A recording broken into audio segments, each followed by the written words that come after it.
Türkiye boyunca oy fikriniz var mı dostlar? Türkiye boyunca bir Türkçe biliriz bir söylem.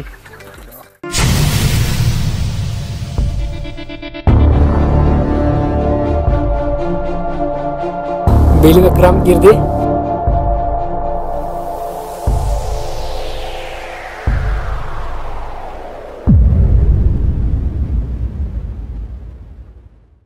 Başlayalım çıkmaya. İnşallah başımıza bir şey gelmez.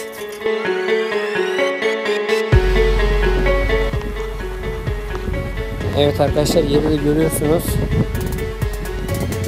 Ama buraya çıkmak biraz sıkıntı gibi duruyor.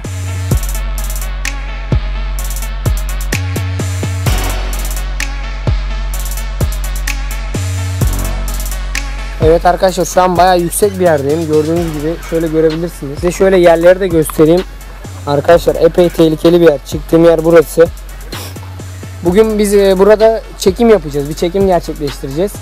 Uzun metrajlı bir film çekmeyi düşünüyoruz. Biz de buraya geldik. Burada bir konuşma çekimi gerçekleştireceğiz. Şöyle mekan şu şekilde göstereyim ben size. Mekan böyle şurada arkadaşlar, da şurada, bilmiyorum görebiliyor musunuz? Burada değerlendirme yapacağız. Oynayacak Kırgız arkadaşları da size gösteririm arkadaşlar. Yani böyle bir yer seçtim. Biraz da korkuyorum açıkçası. Sallanıyor burası da. Şimdi nasıl ineceğimi düşünüyorum kara kara. İsterseniz bir inmeye başlayayım arkadaşlar ben. Video kayıtta şu an, bir şey olursa hakkınızı helal edin şimdiden.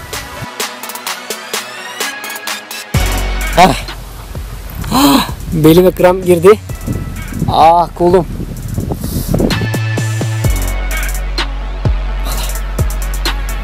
Arkadaşlar şimdi sizinle birlikte bir risk alalım mı, ne dersiniz?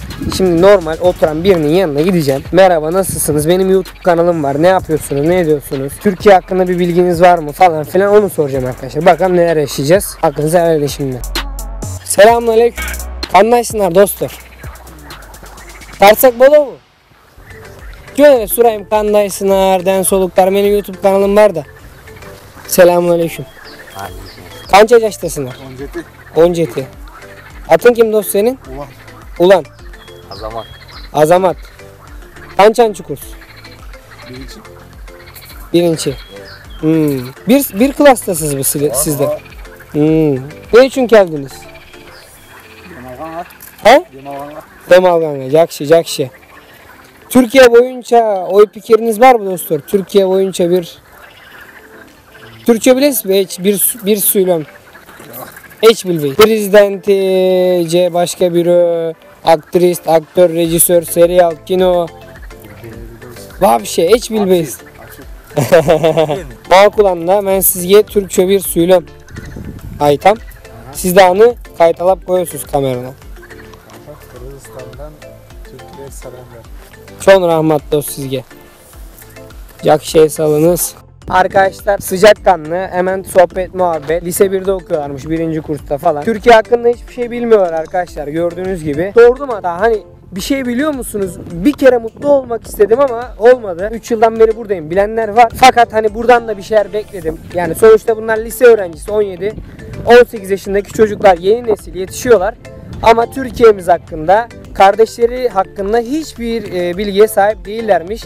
Bu tabii ki onların ayıbı değildir. Sadece onların ayıbı değildir. Bu ayıp tüm Türk dünyasının, bize de ait bu ayıp arkadaşlar. Onları da yadırgamamak lazım. 5000 yıllık bir tarihimiz var ama işte yeni nesil 17-18 yaşındaki çocuklar Türkiye hakkında hiçbir şey bilmiyorlar ama ben onlara Türkçe güzel bir söz söyledim. Kırgızistan'dan Türkiye'ye selam diye. Biz bu şekilde yayılacağız. Bu şekilde göstereceğiz Türkiye'mizi, Türk dünyasının gücünü herkesin bilmesi lazım. Ben bir şey bilmelerini isterdim Türkiye hakkında. Sevinirdim belki ama yine de yadırgamamak lazım insanları. Doğanın güzelliği Kırgızistan'da çok ayrı. Bakın şurada güneş açmış. Karşıki dağlar gözükmüyor ama orada kar var arkadaşlar. Yani yeşilliğin ve beyazın bütünleştiği bir yer Kırgızistan.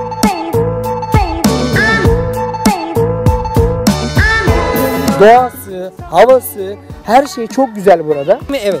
Ufak bir canavar var burada.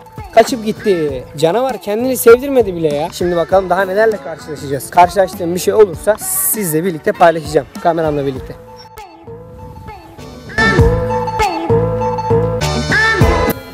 Kanday spaki. Kazına izlep jürüsü.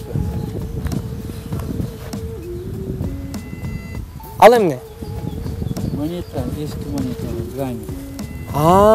Kaçıncı maneta? Arkandayız abi. 61. yıl.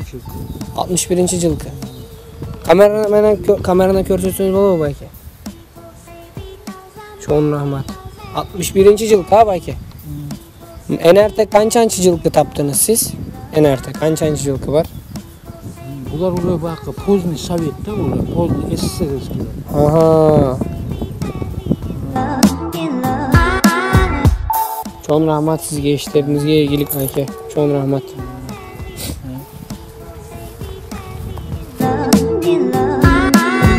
Abi de ben bu koleksiyonum var diyor veya koleksiyonum var bunları da satıyorum diyor. Bir internet sitesi üzerinden satıyorum falan diyor. Altının sesi başka çıkıyor diyor. Demirin sesi makinede başka çıkıyor diyor. Yani gerçekten şaşırtıcı ve bulduğu paraların da 1940-1930 yıllarına ait olduğunu falan söyledi. Şaşırdım gerçekten. Hani burada ilk defa böyle bir şey gördüm ben.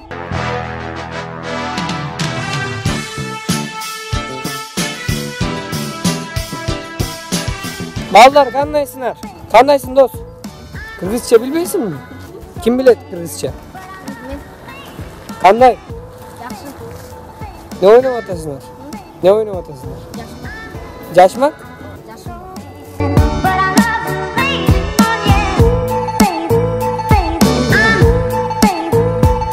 Samas bagi.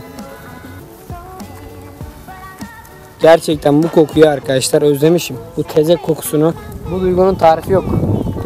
Şehirde böyle şeyler görmüyoruz. Özlüyoruz arkadaşlar. Gerçekten insan özlüyor böyle görüntüleri. Doğaya biraz daha yakın hissediyoruz kendimizi bu görüntülerle. Evet, köprüden geçiş sağlayacaklar galiba, evet. Evet, her zaman insanlar kullanmayacak burayı. Cıtacak şu. Bilenme kanalına подписка болуңlar. Жазылыңlar. Подпискада. Tamam başla. 1, 2, 3. Bilenmeyen kanalına yazmayı unutmazlar. Alkış alkış.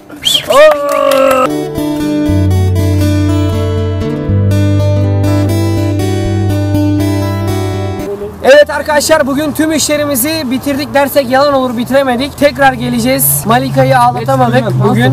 Ağladığı sahneyi çekebilmek için buraya tekrar geleceğiz arkadaşlar. Kendinize iyi bakın, sağlıcakla kalın. Vlogların devamı için kanala abone olup videoyu beğenmeyi unutmayın. Bam!